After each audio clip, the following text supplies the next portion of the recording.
ஜம்மு காஷ்மீரின் பகல்காம் பகுதியில் நடத்தப்பட்ட பயங்கரவாத தாக்குதலில் 26 பேர் கொல்லப்பட்டதை அடுத்து இந்தியா மற்றும் பாகிஸ்தான் இடையே போர் பதற்றம் நிலவி வருகிறது. இரு நாடுகளும் அவ்வப்போது ஏவுகணை சோதனை நடத்தி வருகிறது. இரு நாடுகளின் கடற்படை கப்பல்களும் அவ்வப்போது ரோந்து சென்று வருகிறது. நாடு தழுவிய அளவில் போர் சூழல் ஒத்திகையை பாகிஸ்தானின் எல்லையை ஒட்டியுள்ள மாநிலங்களில் நடைபெற்று வருகிறது. இந்நிலையில் வரும் மே 7ஆம் தேதி இந்தியா முழுவதிலும் உள்ள அனைத்து மாநிலங்களிலும் போர் சூழல் பதற்ற ஒத்திகை மேற்கொள்ள மாநில அரசுகளுக்கு மத்திய உள்துறை அமைச்சகம் உத்தரவிட்டுள்ளது.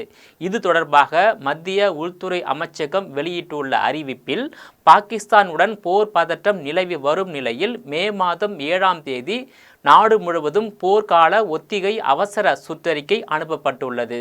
அந்த சுற்றறிக்கையில் விமான தாக்குதல் நடைபெறும் போது ஒலிக்கும் அபாய ஒலி சைரனை ஒலிப்பது, முக்கிய தொழிற்சாலைகள் மற்றும் தளங்களை பாதுகாப்பது, மாணவர்கள் மற்றும் பொதுமக்களுக்கு போர்க்காலத்தின் போது எப்படி பாதுகாப்பாக இருப்பது உள்ளிட்ட போர்களின் ஒத்திகைகளை மேற்கொள்ள மத்திய அரசு மாநில அரசுக்கு உத்தரவிட்டுள்ளது. 54 ஆண்டுகளுக்கு பிறகு நாடு முழுவதும் மே மாதம் 7ஆம் தேதி பாதுகாப்பு ஒத்திகை நடைபெற உள்ளது.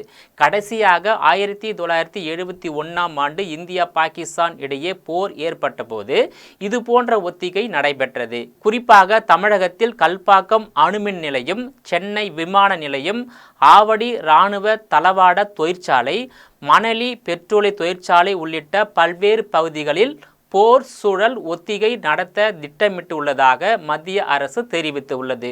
போர்க்காலத்தில் மக்களை அந்த இடத்திலிருந்து பாதுகாப்பாக வெளியேற்றுவது, முக்கிய தொழிற்சாலைகள் உள்ளிட்டவற்றை எதிரிகளின் கண்ணில் இருந்து மறைக்க ஏற்பாடு செய்வது, இரவு நேரத்தில் எதிரிகளின் நாட்டு விமானங்கள் தாக்குதலில் ஈடுபடும் போது மின் விளக்குகளை அணைப்பது, உணவு மருந்து உள்ளிட்ட அத்தியாவசியமான பொருட்களை சேமித்து வைப்பது, தாக்குதல் நடந்தால் தீயணைப்புத்துறை பேரிடர் மீட்புத்துறை எப்படி செயல்பட வேண்டும் போன்ற ஒத்திகைகளை மேற்கொள்ள மாநில அரசுகளுக்கு உள்துறை அமைச்சகம் அறிவுறுத்தி உள்ளது.